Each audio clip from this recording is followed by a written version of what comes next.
கோடான கோடி ஆண்டுகளாக மனித வர்க்கமானது வருங்கால சுக துக்கங்களை ஆராய்ந்து வருகிறது. எதிர்கால துக்கத்தை விரட்டி அடிப்பதற்காக நாம் இன்றே யோசிக்க துவங்குகிறோம்.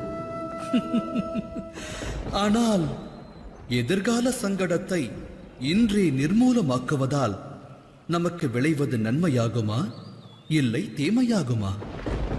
இது பற்றி ஆலோசிப்பதில்லையே. சத்தியம் யாதெனில் சங்கடமும் அதற்கான நிவாரணமும் ஒன்று சேர்ந்தே ஜனிக்கிறது. இது மனிதருக்கும் பொருந்தும், சிருஷ்டிக்கும் பொருந்தும். எனில் கடந்த காலத்தை எண்ணிப் பாருங்கள், இதிகாசத்தை புரட்டுங்கள்.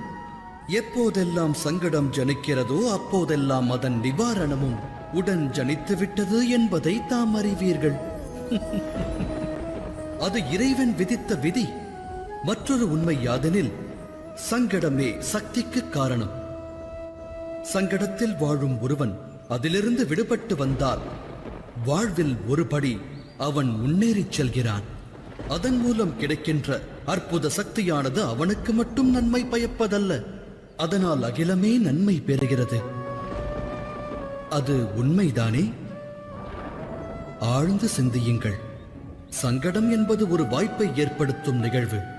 அதை கொண்டு ஒருவன் மாற வேண்டும். அது உயர்ந்த எண்ணங்களை சிந்திக்கும் வாய்ப்பை தருகிறது. ஆத்ம சக்தியை பெருக்கி ஞான வழியை தேர்ந்தெடுக்க உதவுகிறது. அதை செய்பவனை எந்த சங்கடமும் நெருங்குவதில்லை. ஆனால் சாதிக்க தவறுபவன் பரந்த அகிலத்திற்கே சங்கடமாக மாறுகிறான். சிந்தித்து செயலாற்றுங்கள்.